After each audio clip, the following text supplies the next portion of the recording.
మద్యం వల్ల మొత్తము పేద కుటుంబాలన్నీ ఎట్లా ఛిద్రమవుతున్నవి అనేది ఆమె 20 సంవత్సరాల నుండే ఆమె పోరాటాన్ని ప్రారంభించింది. మహిళా సంఘంగా చైతన్య మహిళా సంఘం కూడా చాలా సంవత్సరాల నుండి సంపూర్ణ మద్య నిషేధము డిమాండ్ చేసింది. సో మరి ఇప్పుడు రేవంత్ రెడ్డి ప్రభుత్వం అయితే మన ఈ బెల్ట్ షాప్లని రద్దు చేస్తాము, బెల్ట్ షాప్లని ఎత్తేస్తామని అన్నారు. కానీ మరి అవి ఇంకా అయితే ఊర్లలో నాకు తెలిసి ఇంకా నడుస్తూనే ఉన్నాయి. మరి అవి ఎత్తేసేటువంటి రద్దు చేసేటువంటి ప్రయత్నం అయితే జరగలేదు. హామీలు అయితే ఇచ్చింది కానీ మరి అది ఎంతవరకు చేస్తారో మనం చూడాలి.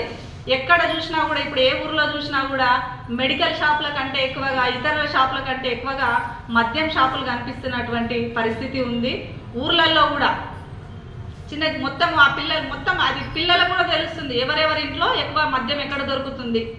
ఇప్పుడు నేను పనిచేస్తున్న దగ్గరనే ఒక ఊర్లోనే దాదాపు 7-8 ఇండ్ల లోపల మద్యం పెట్టుకుంటున్నారు వాళ్ళు.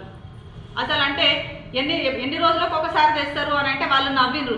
ఎన్ని రోజులకు ఒకసారి కాదు, ఒక్కొక్కసారి మధ్యాహ్నం వరకు అయిపోతుంది, మళ్ళీ మా నాన్న పోయి మళ్ళీ తీసుకొస్తాడు, ఆ కాటన్స్ వేసుకొని వస్తాడు.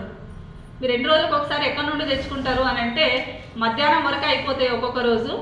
అసలు మొన్న డిసెంబర్ 31 రోజే 400 కోట్లు కేవలం మద్యానికి వచ్చినవి అని అంటే చూడండి ఎంత ఏరులై పారుతుంది.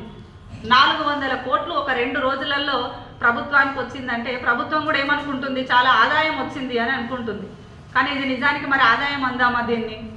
ఈ ఆదాయంతో పరిపాలించేటువంటి ప్రభుత్వాలని సంక్షేమ ప్రభుత్వాలు అందామా?